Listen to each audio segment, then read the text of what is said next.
Hi everybody, welcome to Stamping with Melva. I'm Melva Peters and I'm here today to show you a technique that I actually just found out about and I have fallen in love with. And it's called the bubble technique, and it's a technique that you can use to create backgrounds for cards. And whether you use it as just the star of the show, which I think it is on my card that I'm going to show you, or if you use it as just a highlight, it's a great technique and it's quick and easy so that you can make a whole bunch of these backgrounds up and have them ready just to add a sentiment to if you're in a quick need of a card.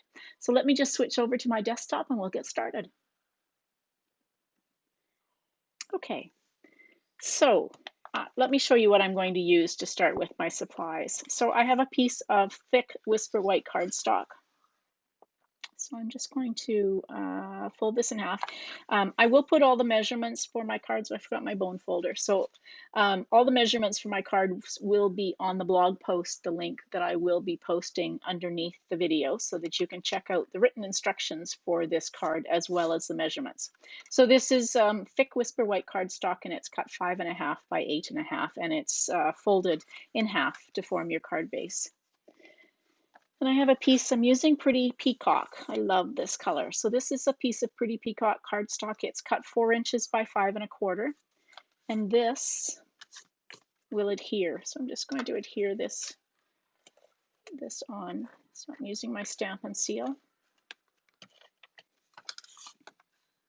So this just gets adhered. Hopefully that's even. There we go. That's better. So that gets adhered to your card base. All right. So now I've actually brought in 2 pieces. This is a shimmery white. I don't know that you can actually see this. You probably can't see the shimmer.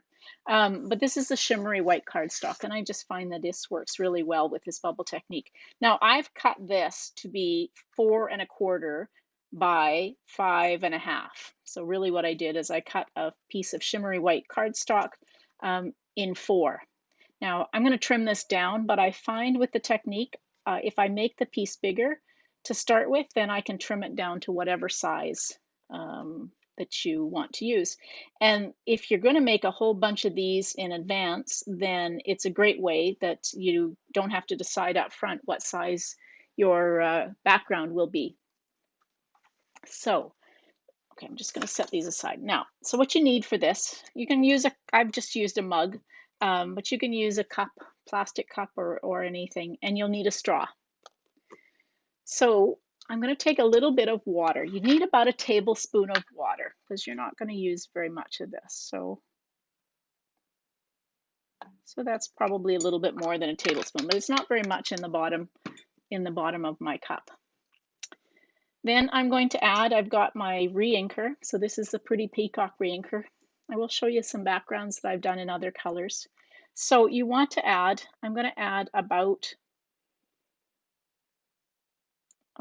15, 5, 6, 7, 8, 9, 12, 13, 14, 15, about 15 drops of Reinker. Now you can start off by adding about 12 depending on the color, but you can always add more in. So just depending on how dark you want your bubbles.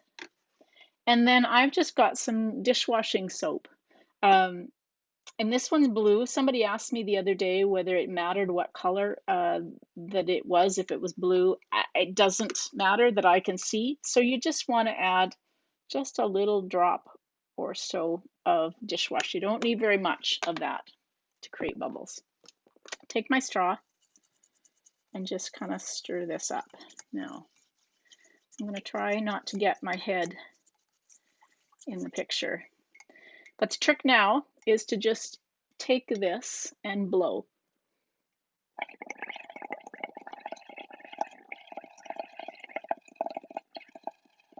To create bubbles.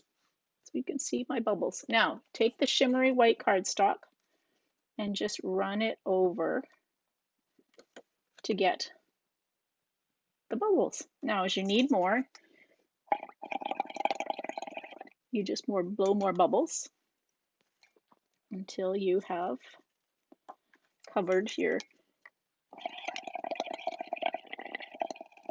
piece of cardstock.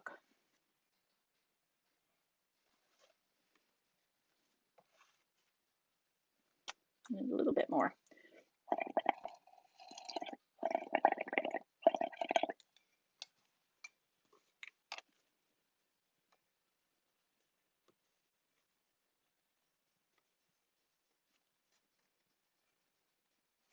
And kind of dip it in. It doesn't work quite so well. I find it works better if you've got the bubbles kind of at the top of your cup or container. All right, I'm pretty happy with that. Now, of course, you can get ink on. You can wear gloves if you want to. The cool thing about this is it's really not that wet. Now, I have found that if you want to, I was using, I made a card that I covered, I cut a big, it was the Blossoms in Bloom, and I cut one of those die cuts out. And I found that the adhesive sheet that I had adhered onto the back of that didn't really want to adhere. It did in the end. I just had to press a little harder. And I think it's because of the bubbles. I think it's because of the soap, and that's the reason. So you can see that I've got some open white spaces, and I'm okay with that. But I'm just going to bring in my trimmer because you can now trim this to any size that you want. So because I don't have a lot of bubbles on this side, I want to trim this to be 5 inches. So I'm actually going to just trim that part off. Now, why making it a little bigger? One, you can trim it how you want it in the end, but also if you don't have space or bubbles on it or color on it, you can trim it off. So I need this to be 3 3/4 by 5 inches. Oops. Trimmer. I actually wanted to show you some, here's ones that I have done. Actually, this one was done with Gorgeous Grape. And this one was done, this is Pacific Point, and then Gorgeous Grape. So you can combine the colors if you wanted. Again, I made these up as I was doing it. You have enough bubbles certainly to make more of these. This has got, compared to this one, this has kind of got more big bubbles in it, and I had a lot of little bubbles in this. And that may have been from where I actually kind of dipped it in as opposed to just floating it across the top of my bubbles. Just to give you some ideas of what you can do. So now I'm just going to take this piece and use some Stamp and Seal and adhere this to the front of my card. Now I cut a piece of Whisper White cardstock. This is cut, let me think, this is cut 3/4 of an inch by 2 3/4, and then some Pretty Peacock, which is cut 1 inch by 3 inches. So I'm going to, this is the banner Pick a Punch. So I'm just going to cut a flag end in here. Push this all the way in so that I get it. There we go. I've got my flag in, and I'm going to do the same on this one. Make sure it's in all the way and even on the bottom. Sometimes turning it over, oops, helps you to see where it is. Okay, that's my punch. Now I've got some Pretty Peacock ink here. And I'm using the Peaceful Moments. This is a lovely sentiment stamp set. So I'm going to use, these are thank you cards. So I've got my thank you stamp. And I'm just going to stamp thank you on this. Close this up. And got some dimensionals.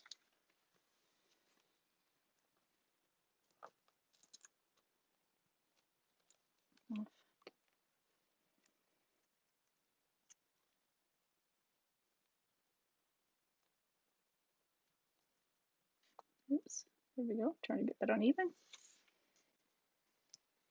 And I'm not going to pop this up anymore. I'm just going to adhere this with Stamp and Seal to my card base.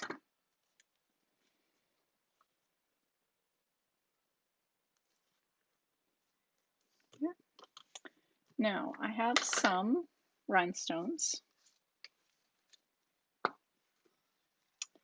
Take your pick tool, a little bit of putty, and I just put 3 rhinestones on here. You can put more if you want, but I tend to go in odd numbers. So I'll just put 3 rhinestones on. Actually, maybe I'm gonna change my mind and I'll do 5 rhinestones. There.